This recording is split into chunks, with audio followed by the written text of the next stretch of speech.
Welcome to S9 TV. ముందుగా headlines చూద్దాం.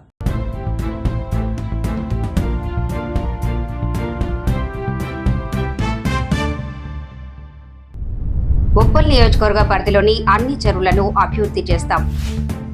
CM Revanth విద్యార్థుల జీవితాలతో చెలగాటమాడుతున్నారు. కాంగ్రెస్ ప్రభుత్వ హయాంలో పెరుగుతున్న రౌడీయిజం, గూండాయిజం. పెండింగ్ లో ఉన్న 2 లక్షల ఉద్యోగాలతో కూడా నోటిఫికేషన్ ఇవ్వాలి. ఇక్కడ ఈ చెల్లపల్లిలో ఉన్న లేక్కి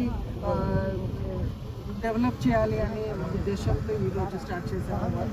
సో మెయిన్లీ మేము హైడ్రా టెక్నికల్ సపోర్ట్ అండ్ IOCL నుంచి ఫండ్స్ సపోర్ట్తో ఈ పని జరగడం పని ఇక్కడ జరుగుతుంది.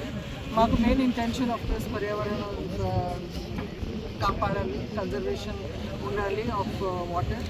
అండ్ ఇక్కడ మా రెండు జైల్స్ దగ్గర ఉన్నాయి, మీకు తెలుసు. Open air jail Chellapalli as well as Chellapalli high security jail. So అక్కడ మాకు ఓపెన్ ఎయిర్ జైల్లో చాలా agricultural వర్క్లను చేపిస్తాము.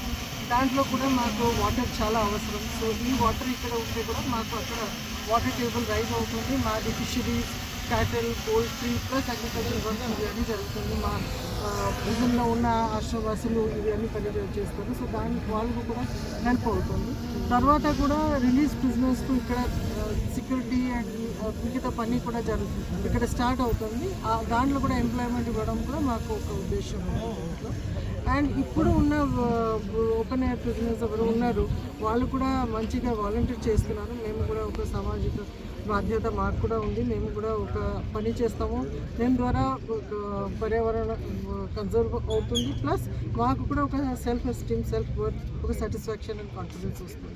So along with this we are also very grateful for the Chellapalli industrial association. వాళ్ళు కూడా ముందుకు వచ్చి అన్ని హెల్ప్ ఇస్తారు అని మాకు అష్యూరెన్స్ ఇచ్చారు. ఫిషర్మెన్ కమ్యూనిటీ కూడా వాళ్ళ తరఫు నుంచి they also are cooperating with us. So తప్పకుండా త్వరలో ఇక్కడ డెవలపింగ్ ఆఫ్ దిస్ లేక్ జరుగుతుంది అని ఆశిస్తున్నాము. And with the help of CSR as well as Hydra technical support and organizations like IOCL, we will certainly be able to develop this place. సంఘాలు, ప్రజా సంఘాలు అనేక ఏదైతే ప్రజలకు న్యాయం చేయాలి, ప్రజల పట్ల నిరంతరం పోరాటాలు చేస్తున్నటువంటి అనేక సామాజిక సంఘాలన్నీ కూడా విద్యార్థుల్లో విద్య జరుగుతున్న అన్యాయాల గురించి గత 2 సంవత్సరాల నుంచి పెద్ద ఎత్తున పోరాటాలు చేయడం, ప్రశ్నించడం జరుగుతుంది. అయినా కానీ ఈ యొక్క రేవంత్ రెడ్డి ప్రభుత్వం విద్యకు పెద్దపీట వేస్తుందని చెప్పుకొని మేము తెలంగాణ పబ్లిక్ స్కూళ్ళు ఓపెన్ చేస్తున్నాం, మేము ఇంటిగ్రేటెడ్ స్కూళ్ళు కడుతున్నాం, మేము విద్యార్థులకు మిడ్ డే మీల్స్ ఇస్తున్నాం, విద్యార్థులకు అన్ని రకాలుగా మేము బుక్స్, బ్యాగులు, ఏదైతే స్కూల్ డ్రెస్సులు ఇవన్నీ పంపిణీ చేస్తున్నామని గొప్పగా చెప్తున్నారు. మీరు చేసేది ఏం లేదు. గత కొన్ని సంవత్సరాల నుంచి ప్రభుత్వంలో ఎన్నుకోబడిన ప్రతినిధులు కొన్ని సంవత్సరాల నుంచి అది ఆనవాయితీగా నడుస్తున్న పద్ధతే. దానికి మీరు కొత్తగా చేసేది ఏం లేదు. అది ఓను ఈరోజు రాష్ట్ర వ్యాప్తంగా ఉన్న 40,000 స్కూళ్ళల్లో మీరు 10 నుంచి 20,000 స్కూళ్ళు తొలగించడానికి కూడా మేము మాత్రం వెనకాడతలేదు. నేను ఒకటే ప్రధానంగా తెలంగాణ సోషలిస్ట్ స్టూడెంట్ అసోసియేషన్ నుంచి డిమాండ్ చేస్తున్న రాష్ట్ర ప్రభుత్వాన్ని, గత 3 సంవత్సరాల నుంచి నా పైన మొన్న అక్కడ కరీపూర్ గేట్ దగ్గర ఒక చిన్న ఇన్సిడెంట్స్ వల్ల ఆ వీడియోలు అన్నీ మా ఊరు కాంగ్రెస్ నాయకులు ఆ వీడియో తీసుకొని అక్కడ మండల నాయకులకు వాళ్ళందరికీ అందులో మా ఊరు సర్పంచ్ వ్యతిరేకంగా స్పీకర్ పైన వ్యతిరేకంగా నినాదాలు చూపుతున్నాడు అని అక్కడ చూపించడం వలన వాళ్ళ విధంగా ఈయనకు ఏదో ఒక విధంగా పోలీస్ కేసు పెట్టించండి, మన స్పీకర్ తోటి నేను చెప్పి SC ST అట్రాసిటీ చేయిస్తాను అని ఈ విధంగా మాట్లాడి అనవసరమైనటువంటి పనికిరాని ఒకటి కేసును తీసుకొచ్చి నా మీద మోపడానికి ప్రయత్నం చేసిండ్రు. ఆ కేసు అన్ని విధాలుగా నేను సంజాయించి పంపించే ప్రయత్నంలో అనవసరంగా మా ఊర్లో ఉన్నటువంటి ఇంతకు ముందు ఉన్నటువంటి రౌడీ షీటర్లు నా పైన కత్తులు తీసుకొని దాడికి ప్రయత్నం చేసిండ్రు. ఇక్కడ ఆ దాడిలో నాకు ఇక్కడ ఏ విధంగా కట్టుకోవడం జరిగింది. ఈ విషయాన్ని నేను పోలీస్ స్టేషన్లో విధంగా ఫిర్యాదు చేయడం జరిగింది. దాన్ని ఆ పోలీస్ స్టేషన్లో ఫిర్యాదు చేస్తే నావేనే ఎస్ఐ నేను అక్కడ కూర్చొని ఉన్నా. ఎస్ఐకి మండల నాయకుల నుంచి ఫోన్లు వస్తూనే ఉన్నాయి. నా ముందే నాకే ఇవ్వడం లేవు. నాతో సరిగ్గా మాట్లాడలేదు.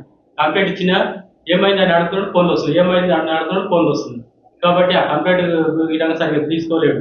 కాబట్టి నావేనే మళ్ళా ఉల్టా ఆ కత్తులు మీరే పట్టుకొచ్చిందట, మీ చేతుల నుంచే కత్తులు గుంజుకున్నారంట అని నా మీద ఉల్టా ఎస్సీ ఎస్టీ అట్రాసిటీ ప్లాన్ చేసి నా మీద కేసు చేయించడం జరిగింది.